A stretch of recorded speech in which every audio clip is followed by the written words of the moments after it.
Prime Minister Gordon Brown, it's so good to see you again, especially at such a uh, interesting, challenging time for the world. I'm looking forward to getting some of your wisdom. So welcome to the Axe Files. Welcome to the University of Chicago Institute of Politics.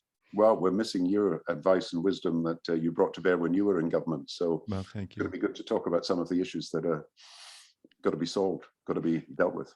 Before we do that, though, I want to talk about you and your journey. And it started in Kirkcaldy. Did I say that right?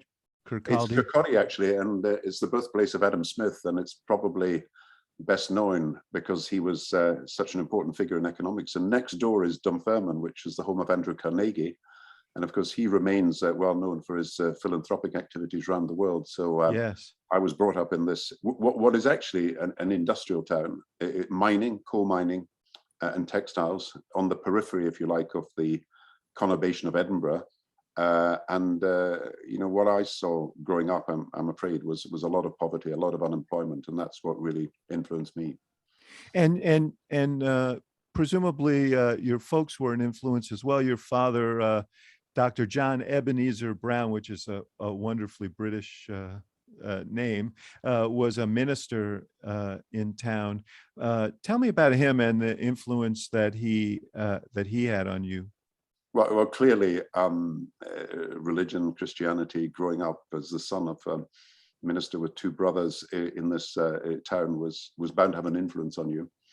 And you're talking about the 1950s and the 1960s when, just like America, Scotland was probably the most religious country after America in the whole world, where everybody or large numbers of people went to church. So it can't not have an influence on you.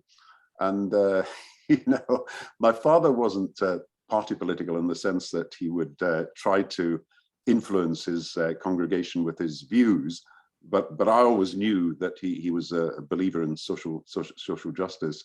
There was a friend of him, actually, that every time that the Labour Party, you know, the equivalent of your Democrats, won, yes, he would call the hymn on the Sunday, "Now thank we all our God."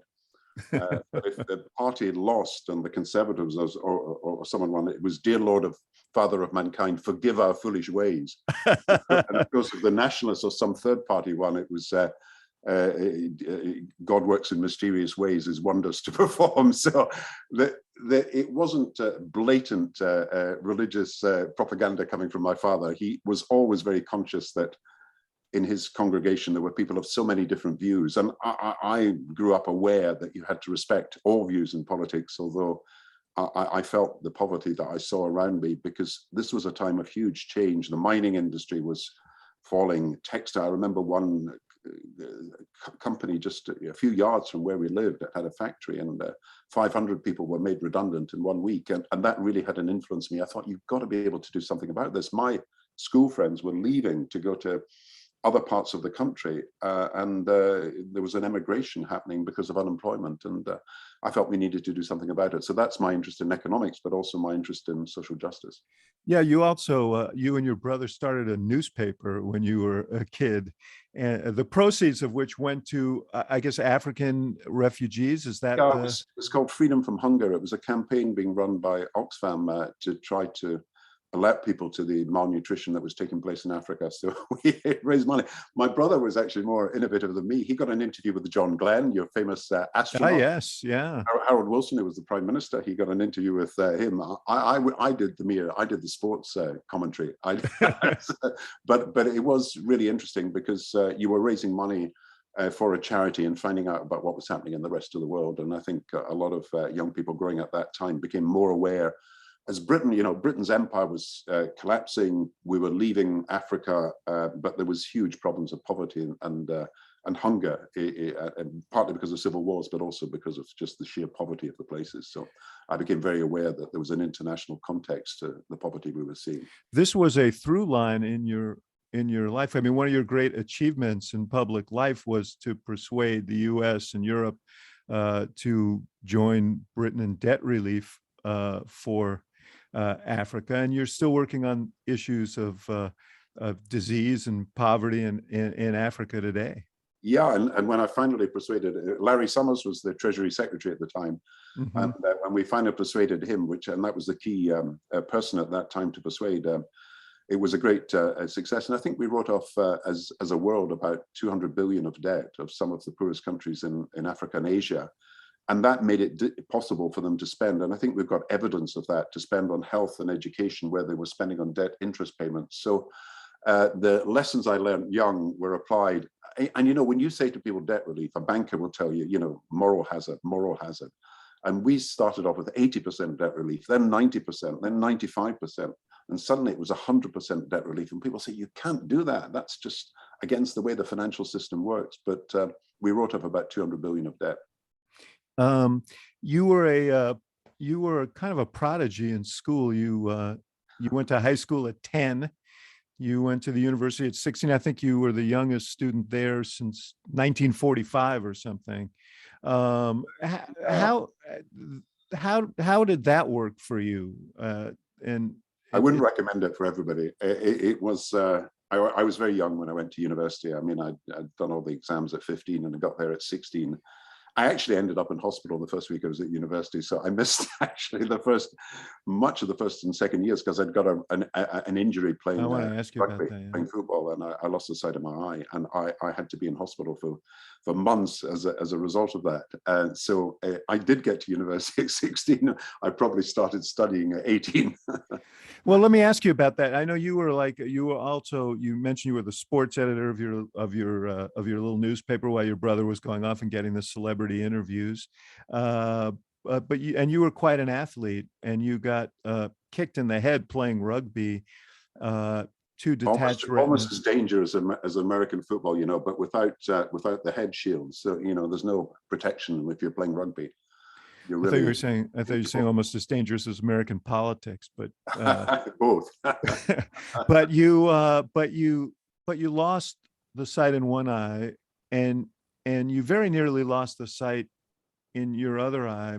That is a You know, I thank incredible. Chicago for that. I thank Chicago because the surgeon who saved my eyesight, I walked into a hospital thinking I was about to go blind because what had happened in my first eye and I'd gone blind was happening in my second eye. And I was only 19, 20. And I believed that there was no way to save it because they had failed 3 times with one eye. And then a young guy who had been trained in Chicago had come back to Edinburgh. He was of Indian background, a great, magnificent medical doctor. And I was probably his first operation, and the surgeon handed it to him, and he used all the new techniques that had been developed in Chicago, and my eyesight was saved. And that it was just remarkable because I really did feel I was about to lose all my sight. And how does a young guy process that? And how did it affect you during the rest of your life? Well, I stopped playing rugby. I stopped playing football. Seems sensible, yes. You know, once something that you really love, like sport, you've got to be a spectator and not a participant. Once that goes, you really are thinking about what are you doing as a teenager? What are you doing in your early 20s? So I did think it made me realize that I had to do something different. And so I got more involved, obviously, in politics. I got more involved with the Labour Party in particular. And I've been very lucky because this retinal operation that I had has held for 50 years. So I've been very fortunate indeed. And I talk to this surgeon who's no longer young every few months, and he checks me out and everything else. And it's remarkable. But he was trained in Chicago, so you guys should be very pleased. Yeah, we will take credit for that. Thank you. We'll remember that. So you talked about the fact that your father was strategically nonpartisan in his approach, other than his choice of hymns at the end of elections. But when did you say, you know, I think this is what I want to do? Because you spent 10 years getting a PhD, teaching. You spent some time in television news. When was it that you decided Yeah, I know you had a little campaign in there and you were the rector of your university at a very young age, but You know, what drew you to a career, to a life in politics? well, I think as I said, once I was, you know, when you're recovering from an operation like the retinal detachment, you're lying blinded in some cases for 3 weeks, and you can't see anything, and you have to think about the world. And I think that's the point at which I realized I wanted to be a university teacher, and I did do a lot of teaching, and I still do some, and I really enjoy doing lectures and tutoring. But I felt that the problems that I saw around us, we could do something about it. And I was particularly influenced by what I'd seen growing up. You know, we used to go and visit, my father and I used to visit families because there was a lot of flooding happened in the town we grew up because it was by the sea, and you saw the condition of the housing when, and we were never very wealthy ourselves, but the point is you saw people in a far worse position, and so you wanted to do something about it. And I think that's the influence, that public service can make a difference, that politics is not a game, it's about changing things. There's no point in going into politics if it's all that you want is to be famous. The only reason, and I still hold to that, is to see if you can make a difference. And politics is about hope. It's about giving people hope that things can actually change. And if you can show, it's more than optimism, which is things might change. I mean, hope means that you've got, Barack Obama, of course, used the term audacity of hope. Hope means that you've got a determination that things will change. And I think that's what the best of politics is about. Yeah, I've always said that politics divides into two categories: the people who run for office because they want to be something, and the people who run for office because they want to do something. And that second cohort is a smaller and more admirable group Well, of which you I are think so. one. I mean, in Britain, they talk about this distinction between politicians who are bishops and politicians who are bookies, which is gamblers. And I suppose there is some truth in that. You've got a message you want to get across, or you're actually just playing a game. And I think the most successful politicians, and who you worked with, Barack Obama is one of them, have got a message. They've got something they want to do, and they've got something they want to get completed. Where do you think your current prime minister fits in? The British Prime Minister. Well, I don't Yes. know. I don't know if by the time people see this broadcast whether you'll still be Prime Minister. I mean, we're going through Prime Ministers at a very fast rate. I mean, we've had David Cameron 2016, Theresa May to 2019. Now Boris Johnson is hanging on at 2022. So there's a bit of a turnover here, and I mean, I think he comes on the gambling side, taking It seems chances. it seems so. Yeah, it looks like his luck may have run out here. But let's talk about your own journey to that office. You had run an unsuccessful race for Parliament, and then you ran another one and you won. And you came there as a Labor member. Uh, at a most disadvantageous time, in that it was the height of the Margaret Thatcher era in Yeah. Britain, and labor was flat on its back. What were your thoughts when you arrived to this Uh, debacle? Well, this was the nadir, because I'd stood in 1979 in Edinburgh, where I'd been a student, and I didn't win, obviously, and Labour did badly. And I stood in my home area in 1983 and won, and Labour did even worse. And people said of that campaign, it started badly and it fell away because it was so bad. And people talked about our manifesto being the longest suicide note in history. And what had actually happened was that our policies had become different and did not reflect anymore our values. So we had all these policies about nationalization of this, about getting rid of our defense forces and everything else, and it no longer reflected the reason that people were Labour, were, if you like, on the left in politics in the first place. They didn't prove to be the best way of advancing social justice or liberty or freedom, or even full employment. So we had to rethink completely. So I came in 1983, and Labour had a new leader, Neil Kinnock, which I helped elect him. Tony Blair and I were both, we actually shared an office Yes. for many years. And we realized that if the Labour Party didn't change, if it didn't modernize, then the Labour Party was never going to be able to survive. So we made it our business. I came from this very industrial seat in Scotland, so I was very aware that while people were loyal to Labour, they were not happy with Labour.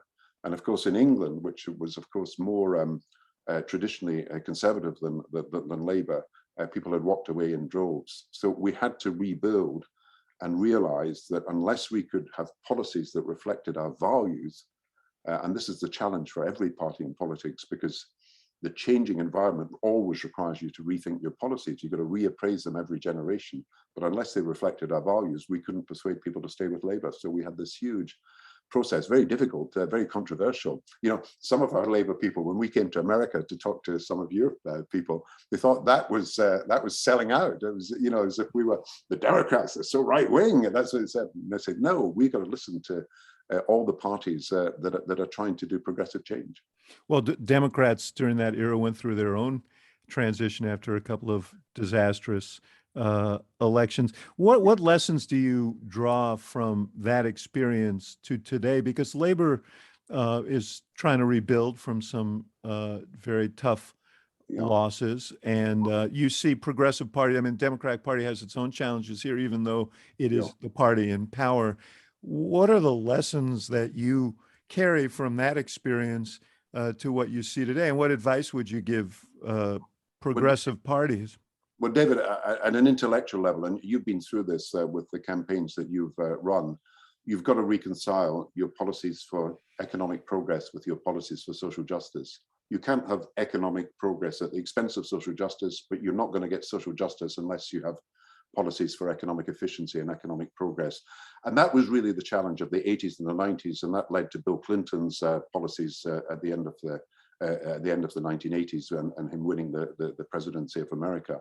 Now, I think we've got an even more challenging environment, because almost every political party of the left has been posing the policies that they pose in terms of the nation state. And we've almost been oblivious to the fact that we've got a global economy. It's an open global economy. It's got to be managed better. And so most of the democratic, social democratic parties or progressive parties you'll see in Europe are finding it really difficult to come to terms with the fact that all the levers they said that they would be able to pull previously, you just cannot pull. You're dealing with an international environment. You've got to have coordinated policies with other countries if you're going to make things happen. And we've seen that during the pandemic. We know exactly that's the problem on climate change, that one country can't solve that problem alone. And I think social democratic parties have found it very difficult to face up to this. And I think progressive parties across the world have got to have policies for this new era, which is global. And you've got to manage globalization. It's no use saying, you know, it's here and so just accept it. You've got to manage it. Otherwise, you get all the results that we've now got, which is massive inequality, of course. We've got protectionism now arising because people don't see that globalization's work.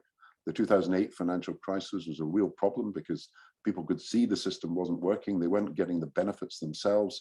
And people then were persuaded by people like Trump that the answer was to retreat into the nation state. But of course, it's never going to be the answer in a world where you're going to need greater cooperation if you're going to solve some of these problems. You know, we had to deal with the breakdown of the banking system. And that was not just the American banking system, that was the global banking system. And it could only be solved by finding a way that we could collaborate globally to get the system back up and running. And I think possibly we saw that more clearly from Europe than was seen in America, where I think you saw it as an American problem more than as a global problem. But now I think we've got to realize that all these problems we face, the pandemic's obvious, climate change is obvious, financial instability is obvious, global inequality, these are problems that need a level of cooperation that is not against the national interest. It's a level of cooperation that is the only way that you can express the national interest and deliver on it.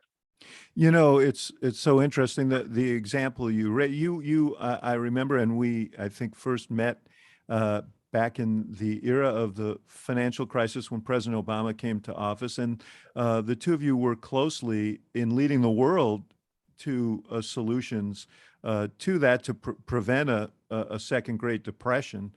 But there was a terrible backlash in that period because there was a feeling that the bankers had led the world over the cliff and that people were suffering. They were escaping with their bonuses, with their benefits, while others were struggling. And in a way, this triumph of global cooperation also had as part of it a backlash that has really helped fuel populism. Is there anything that Or perhaps, David, we didn't go far enough. Perhaps we didn't right? have That's why I want to ask. sufficiently intensive cooperation. You see, I wanted a financial transactions levy because I didn't see why the public should pay the costs of financial crises that were caused by the people who are making a huge amount of money in the financial system. Now, I could not persuade America to do this. Actually, we persuaded France and Germany, and it's still the policy of the European Union to have such a levy. So in a strange sort of way, while the banks were really in trouble, and we nationalized to three of the banks in Britain, possibly doing more than you did. Yes. But at the same time, we didn't create the mechanisms by which the public could see that the financial system was not going to get out of control in future, and the old practices were not going to come back.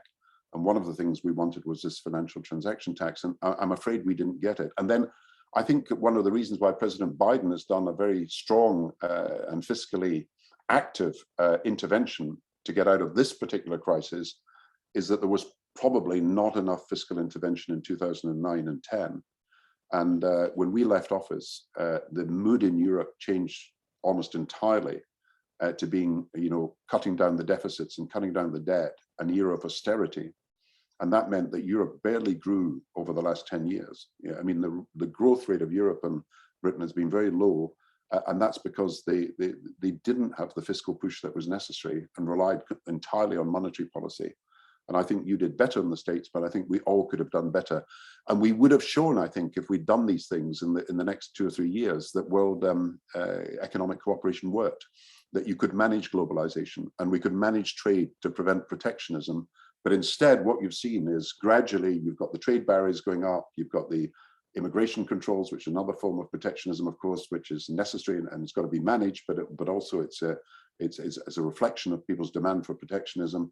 And then you went to Donald Trump's America First, and you've got China first, you've got India first, you've got Brexit, Russia first, and to some extent Brexit shows an attempt to put Britain first.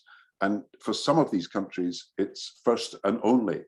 And so the nation is seen as the sole source of any economic initiative, and international cooperation is relegated, even although it's obvious when you've got pollution, it can't be solved by one country. It's obvious when you've got a pandemic, you've got to work together. And yet that lesson has not really been sufficiently realized in what people are doing in the last year. Yeah, and this is an important point. It's not just a moral obligation to see to it, for example, that people around the world are vaccinated. It's very much about self-interest as we see these new variants popping up in Africa and other places where there's a high degree of unvaccinated people, and that's where these variants breed. You see, David, as you know, a politician will never get elected if he's not or she is not a patriot, if they're not seen to be standing up for the national interest, and that's absolutely right. And I, feel strongly. I'm Scottish and British. I mean, we're very patriotic, but you've got to show that your patriotism can be reflected in international cooperation, and there's not a choice between being patriotic and cooperating with other countries. It's a reflection of your patriotism that you can find a way to work with other countries in your own national interest. And we seem to have failed to get that message across. And certainly under President Trump, America sent out a completely different image of itself to the rest of the world.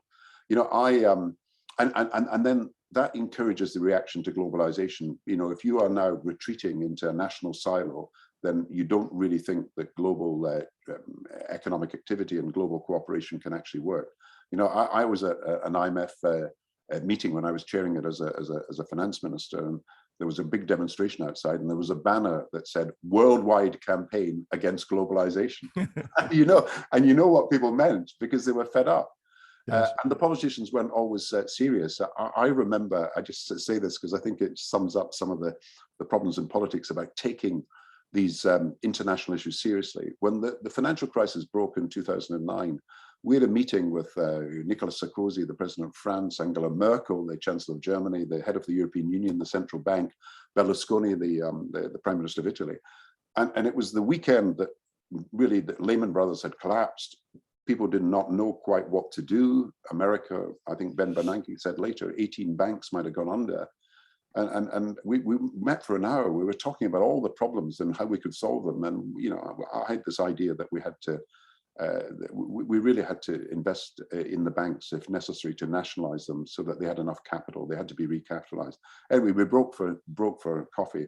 And suddenly we had Berlusconi saying in his pidgin French, he said, amateurs, he said, amateurs, he said, ce sont amateurs, they're all amateurs. And we're thinking, we are all the amateurs. Berlusconi, the businessman, he's got the answer.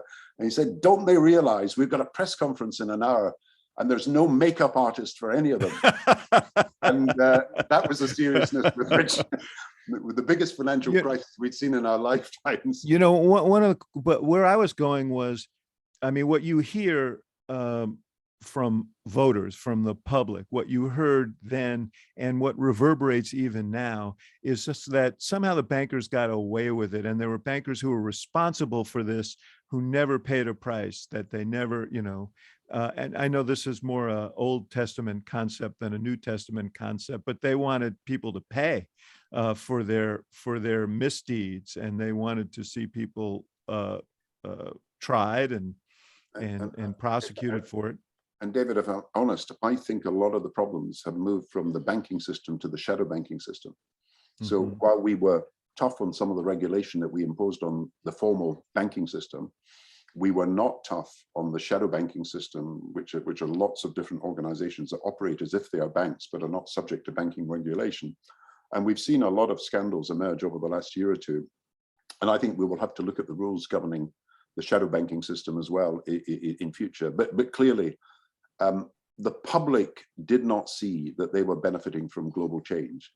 And because China was, in a sense, becoming the manufacturing capital of the world, where it used to be America and Europe, and because they were paying a lot lower wages, then of course the pressure on manufacturing workers, factory workers, and then on all the workers who were relatively low skilled has become intense. And you can see that that is one of the reasons why populist movements have grown up in America, but also right across Europe. And I think people sometimes forget that although there's very few governments other than the Hungarian government, for example, that are nationalist, the Polish government, very nationalist and anti-immigrant and everything else, that nationalist movements are having some effect in almost every part of Europe. The Scandinavian politics have changed. Belgium is always in danger of breaking up. Catalonia in Spain, Scotland in the United Kingdom. And these nationalist movements, Le Pen in France, they become strong. And, you know, Steve Bannon from the States has been going around Europe trying to, you know, if you like, to get an international coalition of anti-internationalists, if you like. But that's what he's been trying to do. No, he fashions himself a historic figure in that regard. Yeah, we in America, by the way, are happy to lend him to you for as long as you'd like to have him. Yeah, well, that's the one. It's the one immigrant I would not like to come to Europe. No, it's but it is a problem where you have these populist. So you've got protectionism now, trade protection, obvious. You've got great big power competition rising, China and America, Russia and America, Russia and the West, of course, with what's happening in Ukraine. And you've got these populist nationalist movements. There's about 50 secessionist movements in different parts of the world now, wanting to break up the existing order of nation states. And I think people are very slow to wake up to the fact that nationalism is now the dominant ideology of our age. You know, if you'd asked me 20 years ago, I would have said maybe neoliberalism, there was an economic ideology, Washington consensus, whatever you called it.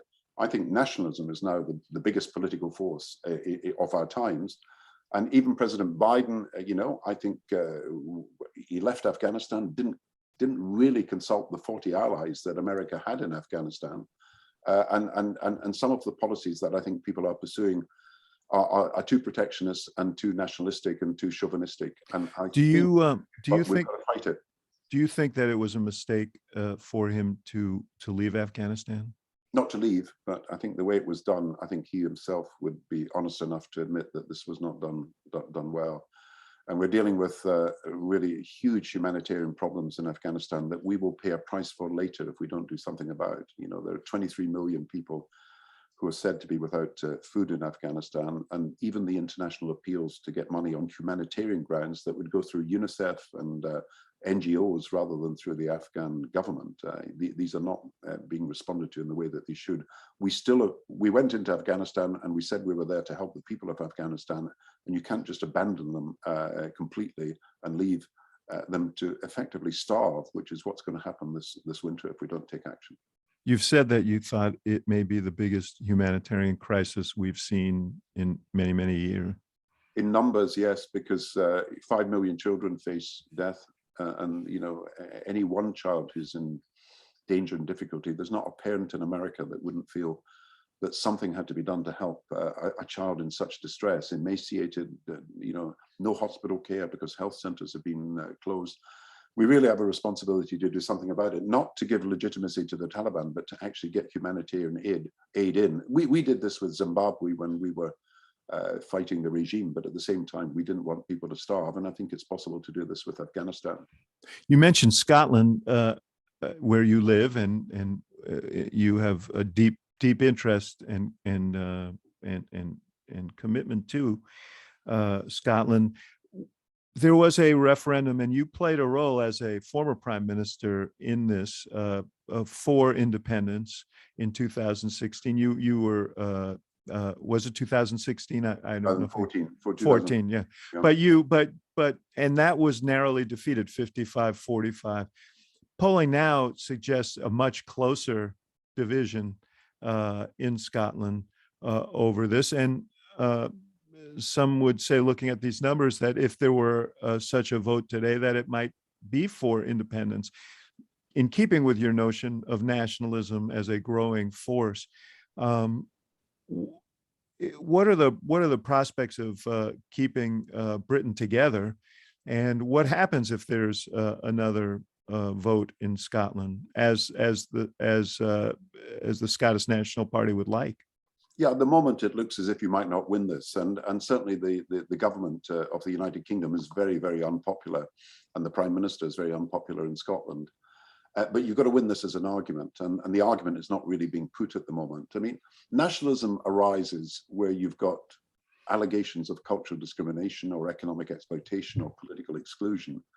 And I think the nationalists want to persuade the Scots that they're in that position. I think we've got to show that cooperation, solidarity, empathy, sharing, these are very important principles in modern politics, and you can't have two nations sitting side by side with each other without some form of cooperation that works. And unfortunately, the Nationalist Party want to take Scotland out of every British institution. It's not a federal state they're proposing. It's not some form of autonomy within a United Kingdom. They want a complete break with England. And of course, so much of our economy is integrated, but also, you know, half Scots have relatives in England. So you've got to persuade people that in the modern world, cooperation, solidarity, empathy are necessary if you're going to run a modern society and economy. So that's what the issue is. It's easy to say, you know, Scots are a minority. Look, I was Prime Minister. I was a Scot, proud to be a Scot. 5 million Scots, but 65 million population of Britain. It's very unusual for someone from a small country in the United Kingdom to be the Prime Minister. And I can understand that people in England, you know, are the majority, but you've got to find a way that people can actually find to work together. And that's what's missing at the moment, that neither is the government of the United Kingdom proposing how we could cooperate better in the future, nor are the nationalists prepared to abandon a policy which is for complete separation, which means that even on policies like the environment, you wouldn't have the degree of cooperation that's necessary. You know, the vaccination in Britain has been a UK-wide vaccination. It's not been a Scottish or English or Welsh effort. It's been a whole UK effort administered in the different countries. And that's the sort of lesson that I learned, that if you're dealing with a major crisis, you've got to find a basis on which you can actually cooperate. And that's really the argument that's going to have to be fought out. I don't want to let you off the hook here, because I know you'd rather talk about these policies, and we should. but I do want to follow the thread of your own progress and get back to that office that you shared with Tony Blair and the things that you did together, because you were very much aligned, and then you became a force within the Labor Party. He was a force within the Labor Party. You became almost a co-prime minister when you were Chancellor of the Exchequer. You handled all of the economic policy, all of the domestic policy, and there was tension between the two of you. It is a hard thing. I remember when Ronald Reagan was talking about adding Gerald Ford to his ticket as vice president, and it was described as a co-presidency, and nobody could figure out how that would work. And it didn't, it felt like, as just as a matter of personal relationships, it didn't work all that well. It worked effectively in terms of public policy, not so much with your personal relationships. Back I think there. I'll see Tony probably next week when I'm in London. But look, we worked together for 25 years. But obviously, you come to your political views from different perspectives. I mean, you know, I came from a highly industrialized mining community that was, you know, very concerned about issues of social justice, and I was always trying to reconcile that with the needs of economic efficiency and economic progress. Perhaps Tony came from a different perspective, and obviously we had disagreements. I mean, I didn't want, for example, tuition fees to be charged. I wanted a graduate tax. I didn't want to commercialize or privatize, whatever you call it, parts of the National Health Service. I thought we could work within that service while using private contractors where necessary. But so there were disagreements on policy issues. But look, if you work together with someone for 25 years and you're still working together until the day Tony left as prime minister, then you know, I think that shows that we had so much in common that we introduced a national minimum wage in Britain. We doubled the expenditure on health and education, so on and so forth. We introduced nursery education, and you know, we introduced civil rights for gay people and everything else. So we did a whole series of changes together, and Tony deserves credit for many of them that were his personal initiative, and perhaps I deserve some credit for some of them that were mine. Well, no question about that, including fiscal discipline and restraint, and doing these progressive things within the context of policies that people saw as fiscally responsible. Our slogan at one point was "Prudence for a Purpose." That we had to get the debt in Britain down. Britain was really, you know, if you think of Britain they used to say about Britain of the 1950s that we were managing decline. And then they said in the 60s, we were mission managing decline. And then they said in the 70s, we were declining to manage. And Britain had a huge inflation problem. And it was every time there was growth, there was massive inflation, and you had to raise interest rates, and the economy was then in recession. And so we wanted to create a more stable economic environment as the platform for investing in our public services and relieving people from poverty. And that's what we tried to do. So it was prudence for a purpose. You know, we fought the election in 2001 on hospitals and schools first. That we wanted to create the economic environment in which social progress was possible. Now, obviously, the financial crisis was a real problem for us, but even throughout the financial crisis, we managed to maintain the expenditures on people in need, and we kept unemployment far lower than it was in America. I mean, I don't think unemployment went beyond about 7% in Britain, whereas it went beyond 10% in Europe and America. So we always had in mind that the purpose of our politics was to deliver a more just society. And to be honest, we did not do enough, and no government has done enough about inequality. And we are still waiting for the sort of action that is necessary, I think, to deal with some of the worst excesses of inequality in our communities. I will just say parenthetically that one aide of one or yours or Blair's was quoted as saying that they felt like the children of a dysfunctional relationship. So, I mean, it was. But you know, Bonner used to call us John and Paul, like John Lennon and Paul McCartney. Look, we worked together for 25 years, but in politics that everybody comes with their own views and their own background and their own ideas that they want to implement. I probably wanted to do more on the social policy side, but we had to work it out, and we did for 25 years. So let me ask you a question about one decision that was made, and this wasn't in your portfolio, but the decision to follow President Bush's lead in Iraq.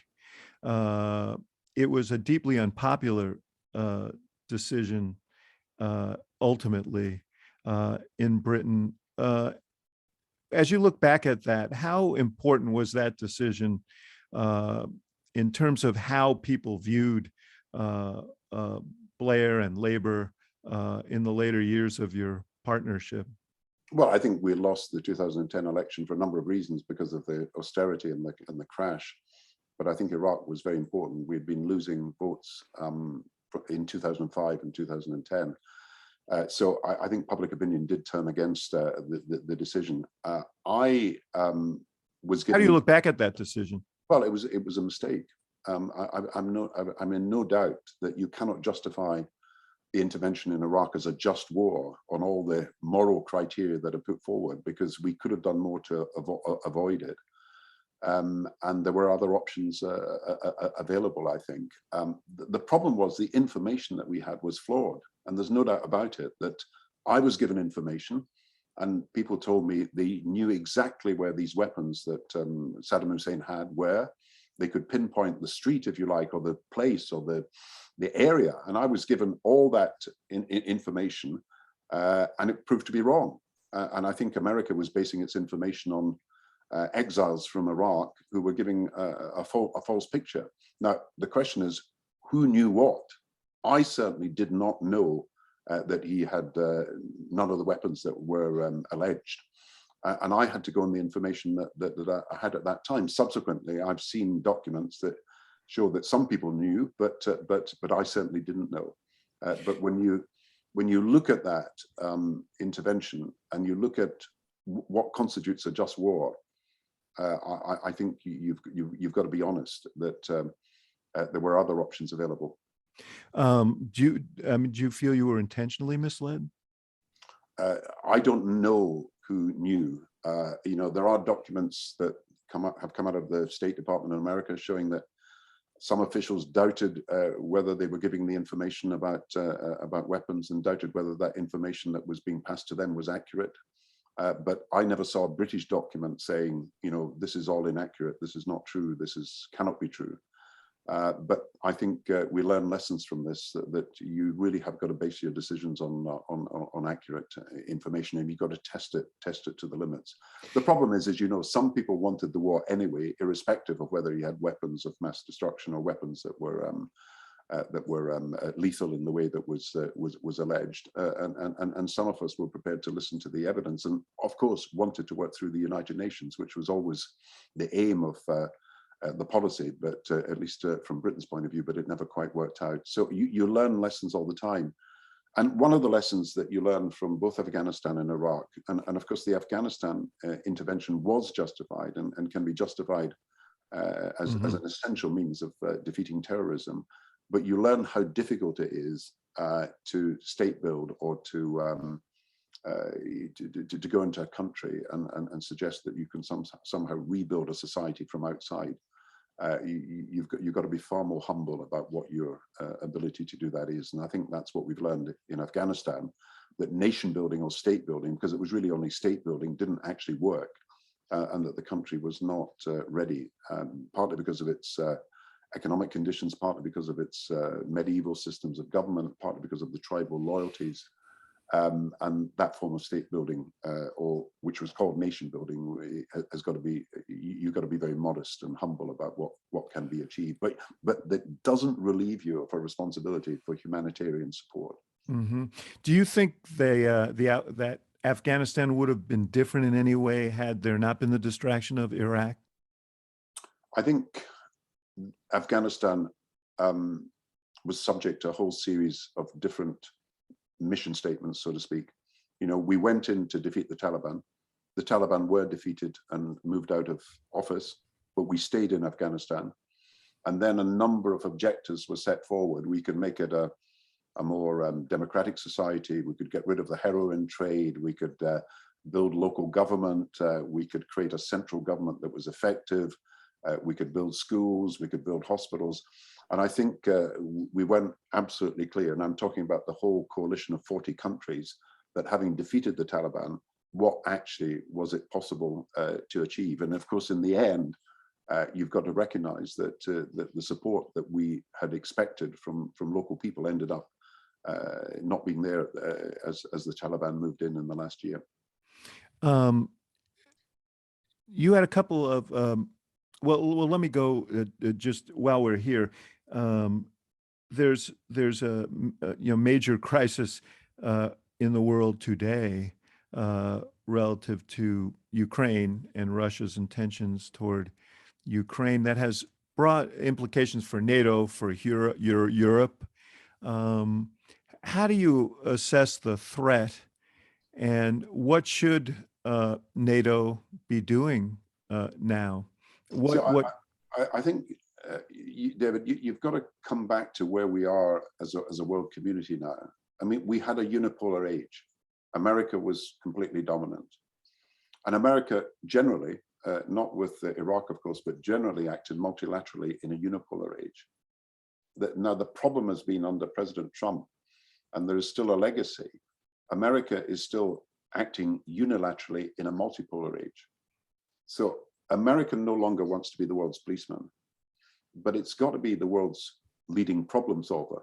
So America's got to be the leader of multilateral action. Now, I think that's been missing in the analysis of where American foreign policy should move over future years. And over Afghanistan, as I said, there was very little contact with the members of the 40 members of the coalition when you left Afghanistan. Now on Ukraine, perhaps belatedly, there's a great deal more cooperation. And so the issue is, how can you make the strength that comes from the cooperation you can build internationally, with America obviously the leader, and as I say, the problem solver, how can you actually make that work? Now, Putin's at his time of greatest power, because he's got the oil price rising, he's got an energy shortage, he's got big reserves, he's far more self-sufficient than he was a few years ago. And my meetings with Putin have always convinced me that you've got to show strength. You cannot show any weakness. He's an opportunist. He wants to control Ukraine, but he's an opportunist and will only do what he thinks he can get away with. And you've got to show strength. We had Litvinenko was a Russian who was killed on the streets of London, as you know, assassination. I knew that Putin was behind this. I knew also he was planning further assassinations. So we had to show strength. And the only way I think we stopped there being further assassinations, the guard dropped actually a few years later, was making sure that both we protected those people who were in difficulty, but equally at the same time, the message went out that we were going to take the toughest possible action. And that strength is what has got to be shown here. And that's why I think pulling together the coalition that America is now doing is really important. And I think the economic sanctions which are being proposed have got to be very tough. And you've got to bring Europe together, because there are obviously the people who are going to suffer most from the imposition of sanctions are not America. It's going to be European countries, and they've got to be brought on board so that they are aware that while there may be some suffering, they've got support from all their allies. We've got to find oil and gas from other parts of the world if necessary, but we can't allow ourselves to be completely at the mercy of Russian energy in Central and Western Europe.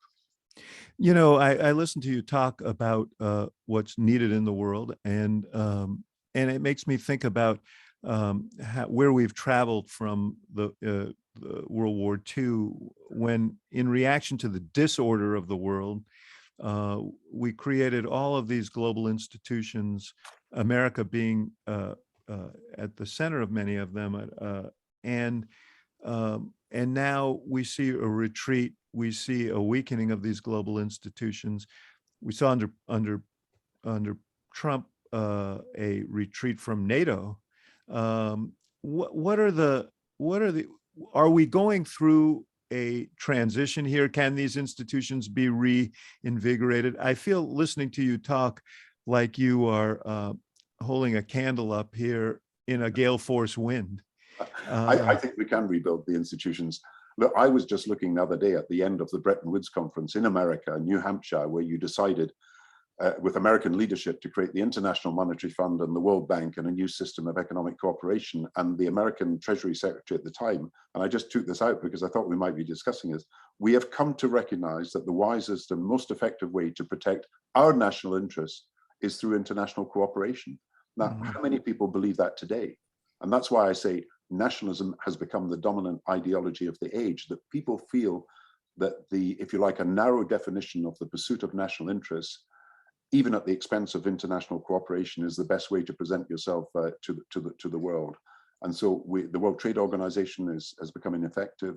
The cooperation on getting the vaccination to the rest of the world, I mean, this is a moral failure of huge proportions. I mean, you know, America and Britain, 70% vaccinated, Africa, 7%, you know, and we've got the vaccines. We're producing 1.2 billion a month.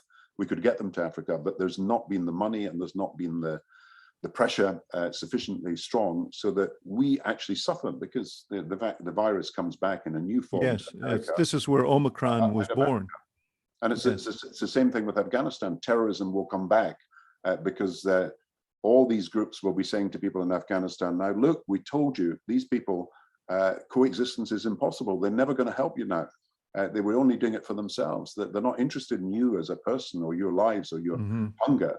And then, of course, you get mass migration, which is going to be a huge issue. You're going to see far more migration from Africa to Europe than from any country to America, you know. And so Africa, with its doubling of population, is going to become a huge source of migratory pressures. And again, from Afghanistan, people are migrating. They become an issue in the rest of Europe. And so enlightened self-interest would make you cooperate. Now, there's the moral issue about solidarity with people who are in need and a duty of care and compassion. But there's the enlightened self-interest that comes from avoiding terrorism, about dealing with migration, about preventing, for example, from Afghanistan, the heroin trade coming back into all the streets of our cities. And so I would like to make the argument that, you know, in the 1940s, we managed to cooperate in even more difficult circumstances and form new institutions. But look what's happened now. We could act on smallpox in the 1960s with an international levy that we agreed to do together, but we couldn't agree on sharing the burden for dealing with COVID. On climate change, we only got so far at Glasgow, but this issue, that nationally determined contributions, is, you know, every nation is free to set its own limits and extent of what it does, and there's no sense that we're all coming together to create one point of pressure to get the climate, to get the carbon numbers down. And so when you look at all these areas, and then I look at nuclear proliferation, this is something that I think America has really got to take on board, because it looks to me as if Iran is going to get a nuclear weapon if we can't get an agreement very soon. But then I do say Saudi Arabia. Saudis will follow, yeah. Then you'll have UAE, then you'll have Turkey, then you'll have Egypt, and then you might even go into Africa and Nigeria. And all these countries will think that the only way that they can be a power in the world is by having their own nuclear weapon. And so the deal that President Obama done may not have been perfect, but we're not able to rebuild it because Iran is so near to getting a nuclear weapon. Now, that's where nuclear non-proliferation talks are necessary. And that's where I think President Biden's got the right ideas. And during his election campaign, he put forward these ideas about, you know, banning your testing and enriching of uranium, banning that, no first use, no sole use if necessary. And I think he could have built and is in a position to build global support for that. But at the moment, it looks as if Iran is going to start off a new wave of proliferation. And whereas President Kennedy stopped the proliferation in the 1960s, we are starting to look as if we're going to have a new wave, maybe another 5 countries becoming nuclear weapons powers, if we don't get the level of international cooperation that I'm talking about. And just very briefly, because I do want to finish on a couple of personal notes, which may give you an incentive not to be brief. I don't know, but China, I know you've been concerned about the sort of bellicose rhetoric going back and forth between the U.S. and others in China. What is the proper approach to China, given this sort of muscularity of Xi and his? I think the approach is the one that was set out by Jake Sullivan and by the Secretary of State, Tony Blinken, and by Joe Biden himself, and that is cooperation where possible, but confrontation where it becomes necessary. And I do think that we should be trying to find areas of cooperation. Otherwise, we will definitely move to something like one world, two systems if we don't actually find a basis on which we can work together on certain key issues. We tried on climate change, not entirely successful because President Xi didn't turn up at the COP conference. I think we should try on obviously weaponry is absolutely critical, particularly when artificial intelligence is now being used and it's very unpredictable what might happen unless you fail-safe mechanisms. And I think obviously we should have been doing more despite all the difficulties on global health, where we clearly have an interest. And the rising powers like China and India, they're going to have to pay some of the shares of these global public goods. When this is not a free lunch for these countries, but I think we are in the direction of one world, two systems, and that means a separate trade organization, a separate. Which it runs completely counter to your prescription for what's needed. Absolutely. So here's what I wanted to ask you about two things that happened in your life. One I read about, which was the night before your father died. He called you, and you were I guess chancellor at the time, and you were deeply enmeshed in some issue, and you didn't have time to chat. I cut short the call because I was so busy thinking about something I had to do the next day, and the next morning he just collapsed and died, and it's something I will always regret. And what did it tell you about you're a very driven person, obviously. Did it cause you to say, you know what, I've got to reorder things a little here. I got to think differently. Yeah, and that when my daughter died, that also made me think that family is really important. You can't. I mean, these things really touch you, and you feel that the time you give to your children is really important, and the time you give to some good causes to try and help people in difficulty, as you and your wife are doing, is very important too. So I think it does bring home to you that there is something more to life than work.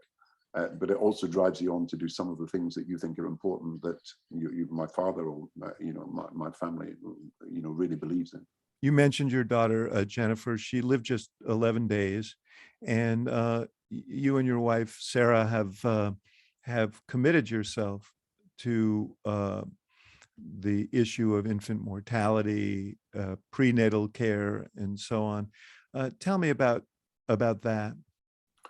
I think it's fascinating the advances that are now being made because people are now putting money into research that might otherwise not be done. So, I mean, infant mortality is still very high, of course, in some of the poorest countries, but it's unnaturally, I think, high in some of the advanced countries as well. Including ours. Including the US. Yeah, and we've realized we can do a lot of things. I mean, I was talking about blindness the other day, and we know that the levels of oxygen that a premature baby gets affects whether that child is blind or not. So you're not born blind. It's the level of oxygen if you are a premature baby that you have to get.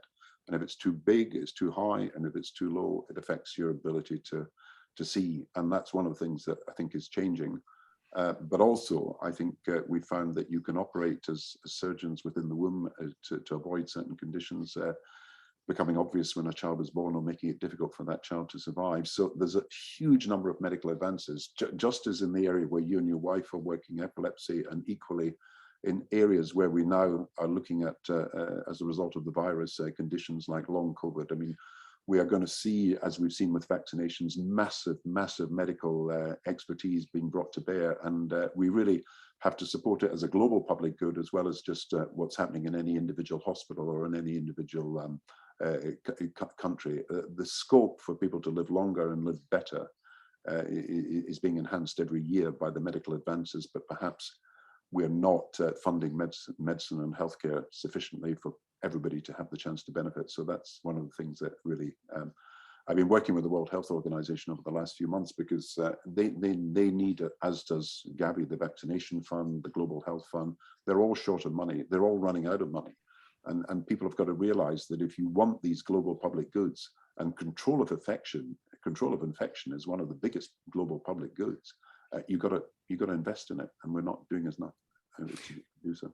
Well, let me say as we go that though your daughter didn't live long, the advances that have been made because of your advocacy and your wife's advocacy will have saved lives, and have saved lives, I'm sure. And that's a tremendous legacy for Jennifer.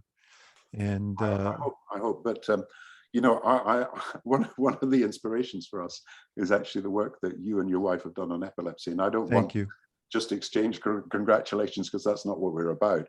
But I think you know, your effort to deal with investment in cures, but also treatments for a disease that probably has been underinvested in, is something that I really do admire. And it's not just had an effect in America; it's had an effect right across the world. So, thank you.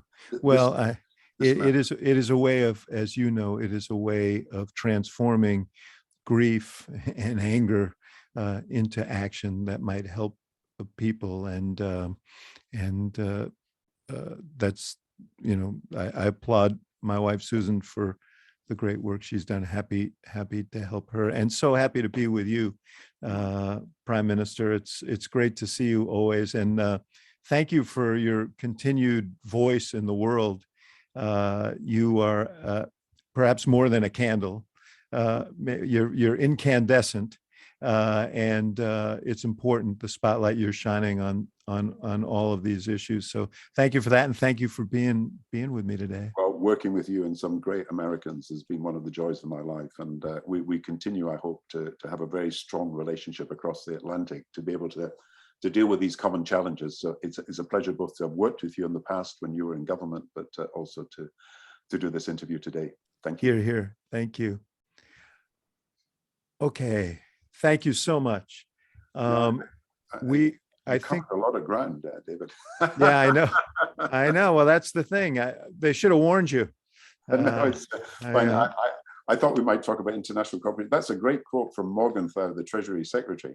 Yes. The only genuine safeguard for our national interests lies in international cooperation.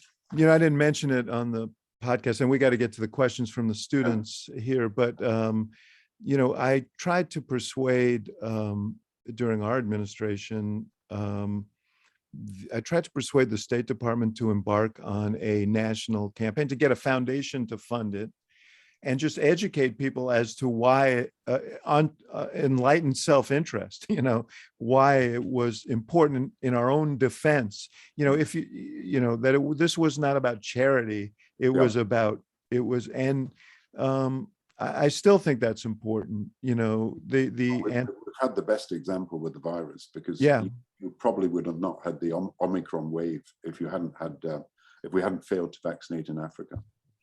All right, let us take some questions, and thank you for doing this. We'll come across and see us in Britain sometime. Yes, the first question will be live and will come from Rocco, who is a student in the college. Hi. What's your subject, Rocco? First of all, I wanted to thank you for coming on with us and speaking. It was so enlightening to hear you. And my question is more relating to your work in global education. So due to the pandemic, we've obviously seen losses of education around the world in both developing and even developed countries. And so how do you think that we can sort of begin to overcome this loss of education? And would you say that potentially this could be an opportunity for us to maybe rethink our approach to education globally as well? Yeah, well, I think there's three areas where you need global cooperation now and urgently. One is on, of course, health. The other is on climate change. But I would add this issue of education, where it cannot be right that 260 million children don't even go to school. I mean, so that's a very high number, and it's probably nearer 300 million as a result of people not going back after they've been out of school during the pandemic. And we've learned, of course, you can do online education, but we don't have the computers or the access for most of the poorest children in the world. So half the children of the world are going to leave school without qualifications or not be at school at all. And that's a really big indictment on us all. So I think you've got to persuade people to invest. You've got to show that you're going to reform education. It can't just be the old way. You know, probably for about 300 years, we've had the same thing: the classroom, the teacher at the front, the four walls, you know, the desks and everything else. I think we've got to rethink how we do education, even from the if you like, the architecture of it, and certainly the curriculum, where, look, not everybody's the best teacher, but some people are far better tutors. And you can get some of the learning through the lectures that can come around the world, but the direct tutoring could be done more effectively, I think, for lots of pupils, and AI and so on can help you actually monitor a student more effectively. So all these changes are going to happen. And I think we've got to, again, decide if we want to see a world where people are educated and where there's coexistence, because people see the benefits of education, we've got to invest in it, I'm afraid. Thanks, Rocco. Thanks so much. Sanjay, are you here? Hi. Hi, Sanjay. So I'm a first year at the university studying economics and law letter society. And thank you for being here so much, Mr. Prime Minister. My question regards the Kanzuk initiative. So I was wondering what your thoughts on the Kanzuk initiative are, and if you believe that it should be done, like how it can be made a reality. Thank you. Sorry, I didn't hear all that. Can you explain the initiative, what it is? Yeah, so essentially it's the Commonwealth realms like Australia, Canada, the UK, and New Zealand. So they either form a free trade zone or up to like a free movement zone, sort of like like a EU, but for the Commonwealth realms. Yeah, so the real problem is that Britain has now left the European Union. And so that was the 60% of our trade, just over 50 at least of our trade was the European Union. Very little of our trade is with China, for example. It's only about 4%, but very little is with Africa, about 1%. And then you've got New Zealand, Australia, less than 1%, and you've got America, about 15%. So the question is, how do you build the trading relationships of the future? Now, if you simply have the Commonwealth, it may increase because Africa is obviously going to become a bigger economy in future years, but it's relatively small compared with Europe at the moment. And so you need, if you like, relationships with Europe, with the Commonwealth, and with America. It's not a choice in my view. You need good relationships with all of them. So while I am very much in favor of the Commonwealth and how it operates, and I think there's 45 countries in the Commonwealth, not just Australia, New Zealand, but most of Africa, then I think you've got to have all together. You can't build a world of just narrow partnerships. You've got to build a world where you have as effective partnerships as broadly as possible. And that's why I'd like to see the World Trade Organization revived as a more effective instrument. And under Ngozi, the new head of it, I think that could happen. But we really need to see some cooperation right across the world. Sanjay, thank you. And our final question is from Hina. Thank you. Thanks, Mr. Brown. I'm Hina Mohammed, Harris first year Masters in Public Policy and former civil servant. So my question is really specific. Civil servant in the United Kingdom? Yep, just came from the Home Office. You're now studying in Chicago, enjoying it? I love it, yeah. Yeah. Easier than being at home at the moment. Yeah, civil servants are under some pressure at the moment, as you've probably seen. Yeah, which is why my question is very specifically about post-Iraq and the Chilcot inquiry. We developed the Chilcot checklist. We looked at sort of how do you do better governance and policy making, which is so central to the relationship between civil servants and elected officials. Given that we're seeing that relationship deteriorate, increasing number of leaks, we've lost some brilliant permanent secretaries over the years, that sort of very public deterioration of that relationship.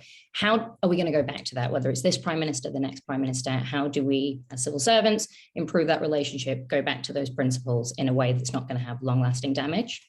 Yeah, I think when you're talking about this, people coming from America will understand, I think, that the American system is a bit different from the British system. You know, when an American government changes hands, several thousands of people will move in and out of office. When the British government changes hands, the traditional civil service is there, and only the ministers and a few political advisors move in. And so it is really important that the existing civil service, which is obviously professional, full-time, doesn't move in and out of the private sector. It's actually given its proper place as policy advisors, as also keeping the government on the right track. And you've got to build better relationship with the ministers. So I think it's somehow broken down in Britain. And I think the politicians have treated the civil servants as if they just do everything that they are told to do without proper consultation, I think. And I think we've got to reform the centre of British government. I mean, I think British government is too closed. It's too secretive. It's not really as accountable as it should be. And that's not just as a civil servant. That's civil servants and ministers. We need far more open government, I think, for the future. So I think David will understand this, that there's a crisis at the moment where the civil servants are also getting blame as well as the politicians. But in the end, you've really got to say that it comes from the top. I mean, if there's slackness in the way you run an organization, or if there's a drinking culture, as people are alleging, that's because the leadership at the top has simply allowed this to happen. And so I don't think the civil servants should take the blame for something that is a political mistake. Thank you. I don't think Hina's going to ask for rebuttal time on that one. So, Mr. Well, Prime Minister, I hope having done a course in public policy, she'll come back and tell us what to do. yes, yeah. Well, we'll fight over her when the time comes, is what we'll do. So, in any case, it's really wonderful to be with you. I look forward to seeing you in person sometime down the line here. It's a pleasure, David, and my best wishes to your class as well. I'm sorry if we didn't get enough questions in, but anytime. It's always great. Okay. We'll hopefully we'll get you here someday. Yeah, love to. Okay. Thank Take you. care. Great to be with you. Thanks for the time. Thank you.